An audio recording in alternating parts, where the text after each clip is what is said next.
let me ask you a question about, like on a human level. I honestly have to ask you this because I very seldom get angry on people's behalfs. But man, we haven't been able to stop talking about the CBS interview. Wow. We and I mean, when I say we, I don't just mean the people who make this podcast. Yeah. I mean like my friends, people online, people. Yeah. And I'm totally off. Oh, you really? Yeah, let me I'm tell you totally something. off. Oh, you're off? I'm completely off. Oh, people are not happy about that. I mean, I'm obviously hearing this from other people. Yeah, My friend. Let me fill you in. Let me fill you in. I don't think you understand the shockwave that interview created. Not because of what you said, but because of the way people felt like you were treated. Just the opening salve of that conversation. Right. And I'll never forget the question that you get asked, where I think it's Tony who says to you, when I read the book, I imagine if I took your name out of it, took away the awards and the acclaim, took the cover off the book, the publishing house goes away, the content of that section would not be out of place in the backpack of an extremist. yo, I sat there. I don't get flabbergasted by much. Right. I genuinely don't. I sat there and I was like, what? My first thought is, yes, but if you remove every context from everything, then everything could go anywhere. You know what I mean? If you remove America's history and America's journey, then it's like, yeah, those people who fought against the British, they were terrorists. Right. You know what I mean? You can call it like, the Boston Tea Party. That's terrorism. Yeah. If you remove the context, everything has no context. And I'd like to know from you, what, maybe why you think people do that. Why do they remove all context when speaking about Israel-Palestine? I've been trying to process why I wasn't so insulted. I think it's a couple things. I think, I love all of those awards and accolades, but they're not really me. So, okay, you take them away, it's fine. You know what I mean? I'm still me. I think also, I have been in this, in terms of the research and the writing, from, over a year now. And I guess, again, and I know I keep saying this, how much, the extent to which Palestinians have been pushed out of the frame. Understanding how much of this was a third rail. I really, I knew this was coming. Okay. Yeah. Even the, right to exist. I knew, the state's rights to exist. It was like you've been, shadow boxing and waiting for a fight. And you see somebody throw the left that you've seen your sparring partner throw 1,000 times by then.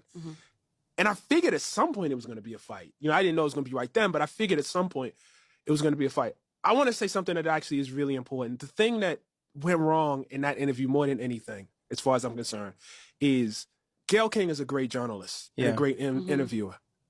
And Gayle came behind the stage before we went, and she had gone through the book. And I'm not saying she agreed with the book. She was like, I want to ask you about this. I want to ask you about that. I want you. It was like Gayle was considered. Oh my if there's God! one thing Gayle King is, it's considered. Listen, but she didn't speak. It was her handwritten notes. Her handwritten notes with it. Yeah. You know what I mean? She had all these things, and I think while on the one hand he probably did me a service, you know what I mean, by just kind of commandeering that interview. I don't think he did Nate and Gayle a service, and I'm really, really sorry for them. More than anything, I can take care of myself. I'm good. Like I said, I've been hearing these arguments. I've been rehearsing. So, if this is what you want to do, I'm okay doing it. I'm good. I was okay. I left, shook his hand. I'm okay.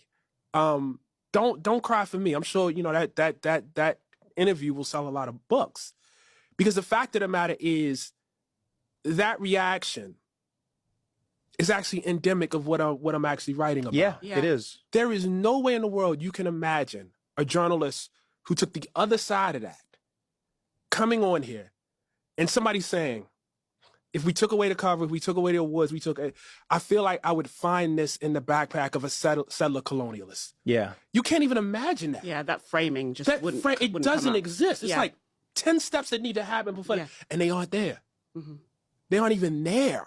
You know what I mean? And so I think to your point, sorry, I'm taking a long time to answer your question. No. This is why we're here. This is a long time. There's no 20 seconds here, by the way. That's the whole point of a podcast. Yes. We don't have 20 seconds. But to your point, removing the context, I think, is actually essential.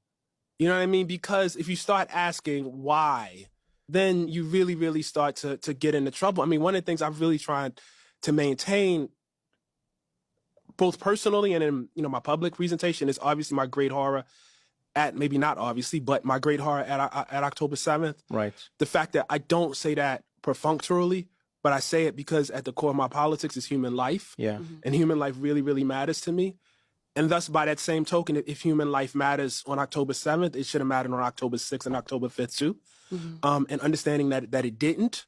When I went over to travel to the West Bank and to Israel, and I was up and down the country, I went to, from Haifa, Jerusalem, South Hebron Hills, Hebron itself, Lyd, Tel Aviv. What they told me was Gaza's worse. And I know you've seen some stuff, and you're going to tell you Gaza, and this is obviously before October, they said Gaza is worse. Wow. And I was trying to get there, but there's, all sorts of things in terms of press access and everything that I couldn't. And so I just think, like, is there room in the world, and I don't think there is right now. I actually don't think there is, to have genuine horror at what happened on October 7th, to feel like there really isn't a world in which, or reason that I can apprehend. I'm not Palestinian, I'm Ta-Nahisi Coates, that I can apprehend for justifying anything like that. And yet understanding at the same time that things have histories, that they happen in the course of events. The example I think about all the time is like Nat Turner, right? Like Nat Turner launches his rebellion in 1830.